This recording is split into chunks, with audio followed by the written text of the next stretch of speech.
یہ انٹرویو جے audio library کے تعاون سے آپ سماعت فرما رہے ہیں۔ آواز مجید احمد جے کی ہے۔ افسانہ نگاری کا آغاز کب سے کیا؟ باقاعدہ 2010 عیسوی سے لکھ رہی ہوں۔ سنا ہے آپ شاعری بھی کرتی ہیں؟ شاعری بھی کرتی ہوں، مگر بنیادی طور پہ میں افسانہ نگار ہوں۔ متعدد جگہوں پر ٹانکے پھنسانا مجھے پسند نہیں ہے، سو اب افسانہ ہی میرا میدان ہے۔ یہ ممکن ہے میں ایک ناول لکھ ڈالوں۔ اب تک کتنے شعری اور افسانوی مجموعے شائع ہوئے اور کن ناموں سے؟ ایک نظموں کا مجموعہ منزہ نظمیں 2015 عیسوی میں بیکن بکس ملتان لاہور سے چھپا۔ ایک افسانوی مجموعہ آئینہ گر 2017 عیسوی میں بک کارنر جہلم سے سامنے آیا ہے۔ آپ کے نزدیک افسانہ کیا ہے؟ افسانہ زندگی ہے، زندگی کے ان گنت بکھرے دھاگوں میں سے ایک دھاگا، بہت سے ذائقوں میں سے ایک ذائقہ، بہت سے رنگوں میں سے ایک رنگ، بہت سی خوشبوؤں میں سے ایک خوشبو۔ میں افسانے کو بیک وقت 6 حصوں سے دیکھتی، چکھتی، سنتی، سونگھتی، محسوس کرتی اور اپنے اوپر اترتے دیکھتی ہوں۔ افسانہ خارج کے تجربے کو باطن میں لے آتا ہے۔ آپ کے نزدیک شعر و شاعری کیا ہے؟ شاعری باطن کے تجربے کو باہر نکالنا ہے۔ آپ نے اظہار کے لیے شعر و افسانچے کا انتخاب ہی کیوں کیا؟ کیونکہ مجھے یہ اپنے تخلیقی قرینے کے قریب ترین لگا۔ میرا فکری وفور اتنا تیز اور بہاؤ میں ہوتا ہے کہ شاعری اس کی محتمل نہیں ہو سکتی۔ یہ میرا مسئلہ ہے۔ خدا نخواستہ میں اس بیان سے شاعری کا قد کاٹ نہیں گھٹا رہی، کیونکہ اشعار تو بعض اوقات خود ایک افسانے کے برابر ہوتے ہیں۔ رہی بات متعلقہ ادب کے انتخاب کی، تو اگر خاندانی پس منظر کچھ اور ہوتا تو شاید میں کلاسیکی اور کتھک رقص کو وسیلہ اظہار بناتی یا پھر آلات موسیقی بجاتی، کیونکہ مقصد تو بہرحال اپنے اندر کے عذاب سے انخلا ہے۔ آپ اردو ادب کی کن شخصیات سے متاثر ہیں اور کیوں؟ افسانے میں محمد منشا یاد، اسد محمد خان، راجندر سنگھ بیدی، مرزا اطہر بیگ، پریم چند سے متاثر ہوں۔ نئے لکھنے والوں میں بہت سے نام ہیں۔ خواتین میں زاہدہ حنا ہمیشہ سے پہلے نمبر پہ ہیں۔ ناول میں مستنصر حسین تارڑ، عبداللہ حسین، مرزا اطہر بیگ، سید محمد اشرف۔ تنقید میں حسن عسکری، صبغت حسن اور شمس الرحمن فاروقی اور ڈاکٹر وزیر آغا کی تنقید پسند ہے۔ کیوں متاثر ہوں؟ اس کی وجہ یہ ہے کہ یہ لوگ آپ کی سوچ کو بڑھاوا دیتے ہیں۔ بعض ادیبوں سے ہم ذہنی ہم آہنگی محسوس کرتے ہیں، بعض ہمارے ذاتی سوالوں کے جواب فراہم کرتے ہیں، بعض ہمیں زندگی کی بہتر قدریں سکھاتے ہیں۔ ادب وہی بڑا ہے جو ہماری فکر کو نئی اڑان دے اور ہمارے اندر سوال اٹھائے۔ آپ افسانے کیسے لکھتی ہیں؟ ایک افسانے پر اوسطاً کتنا وقت لگاتی ہیں؟ میں افسانے کا حمل اٹھائے کئی مہینے پھرتی ہوں اور پھر ایک دن اچانک لکھ دیتی ہوں۔ لکھنے کے بعد دوبارہ پڑھنے اور کچھ کٹ اینڈ پیسٹ پہ تھوڑا وقت لگتا ہے۔ کام کا دورانیہ تو شاید 1 گھنٹہ بھی نہ ہو، مگر اس دوران وقت مہینوں کے حساب سے گزر جاتا ہے۔ پہلے کاغذ پہ لکھتی تھی، اس کا نقصان یہ ہوا کہ کئی افسانے گم ہو گئے۔ اب ان پیج میں یا فون میں ٹائپ کرتی ہوں۔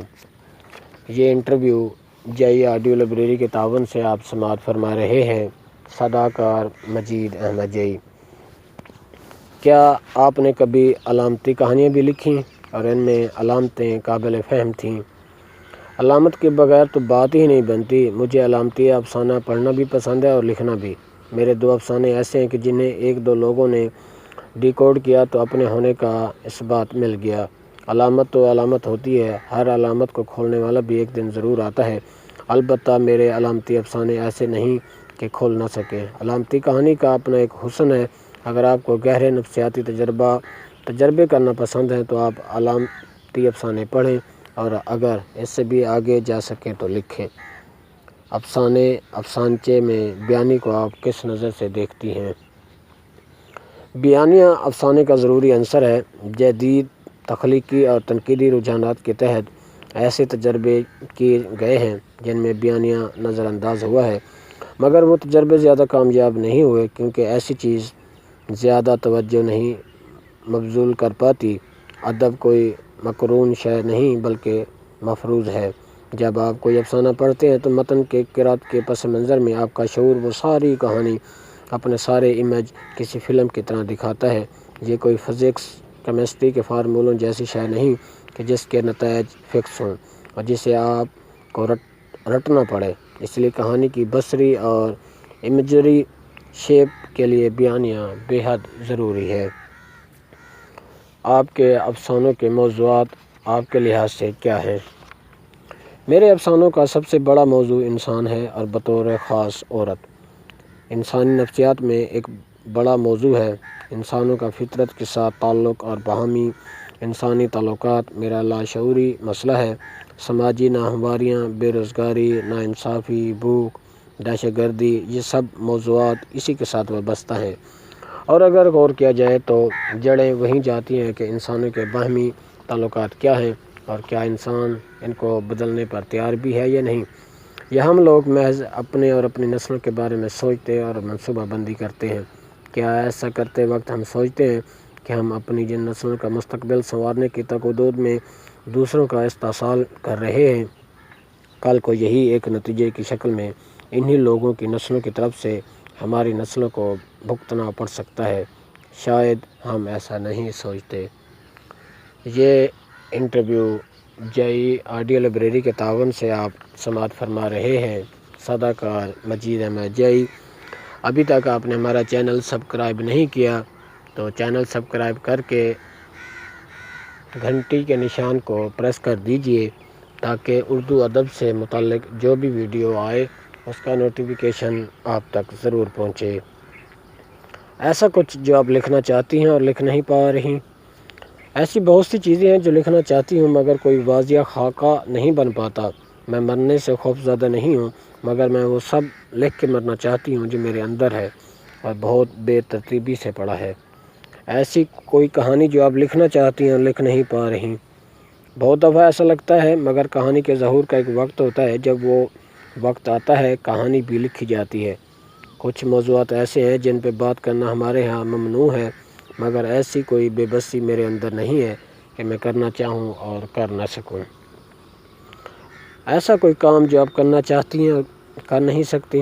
میں زمین کے مدار سے نکل کے کسی دوسرے سیارے پہ پاؤں لٹکا کے بیٹھ کے زمین کو دیکھنا چاہتی ہوں، اور ممکن ہے مرنے کے بعد ایسا ہو جائے۔ ہا ہا ہا ہا۔ اس کے علاوہ میں نے ایسا کبھی سوچا نہیں۔ ہاں، میں ایک اچھی نسل کا گھوڑا پالنا چاہتی تھی جو کہ نہیں پال سکی۔ میں گھوڑا دوڑانا چاہتی ہوں مگر ایسا بھی نہیں کر سکتی۔ کیا ہمارے ہاں آج کل معیاری شاعری ہو رہی ہے؟ جی بالکل ہو رہی ہے۔ ہمارے ہاں کچھ نوجوان بہت اچھی غزل کہہ رہے ہیں۔ بعض کے اشعار میں پڑھتی ہوں تو دنگ رہ جاتی ہوں۔ ہمارے پاس اس وقت شعیب بن عزیز، خورشید رضوی، اسلم انصاری، محمد سلیم طاہر اور سعود عثمانی جیسے غزل لکھنے والے موجود ہیں، تو دوسری طرف رفیق سندھوی، علی محمد فرشی، وحید احمد، نصیر احمد ناصر جیسے نظم گو موجود ہیں۔ مجھے اپنے دور کے شعری ادب پر فخر ہے۔ کیا ہمارے ہاں آج کل معیاری افسانے لکھے جا رہے ہیں؟ جی بالکل، افسانہ بھی بہت اچھا لکھا جا رہا ہے۔ افسانوں میں ایک لمبی فہرست موجود ہے۔ حیات میں تجربات ہو رہے ہیں، موضوعات میں تجربے ہو رہے ہیں، نئی چیزیں پڑھنے کو مل رہی ہیں، نئے لکھنے والوں کے پاس وسیع تخیل ہے اور بڑے پیمانے پر حوصلہ افزائی ہے۔ آج کل آپ کیا لکھ رہی ہیں؟ میں افسانے اور کالم پر ہی فوکس کیے ہوئے ہوں۔ یہ زندگی جیسا عمل ہے جو چلتا رہتا ہے۔ آج کل کون سی کتابیں زیر مطالعہ ہیں؟ اروان دتی رائے کا تازہ novel ministry of utmost happiness اور الف شفق کا 40 رولز آف لو زیر مطالعہ ہیں۔ پڑھنے کے لیے میری ترغیب بدلتی رہتی ہے۔ نوجوان ادیبوں کے لیے کوئی پیغام؟ میرے اندر ایک خامی ہے، لپک کی۔ میں بہت تیزی میں رہتی ہوں، خود بھی کوشش کر رہی ہوں، دوستوں کو بھی مشورہ دوں گی جو میرے جیسے ہیں کہ صحت پکے سو میٹھا ہو۔ روزنامہ سرگرم نیوز کی ادبی خدمات کو آپ کس نظر سے دیکھتی ہیں؟ مجھے خوشی ہے کہ سرگرم نیوز ادبی حوالے سے اپنا حصہ ڈال رہا ہے۔ اور بہت بہتر ڈال رہا ہے۔ منزہ اختتام گوندل کا انٹرویو آپ سماعت فرما رہے تھے۔ یہ انٹرویو جئی آڈیو لائبریری کے تعاون سے پیش کیا جا رہا تھا۔ آواز مجید احمد جئی کی تھی۔ اللہ حافظ۔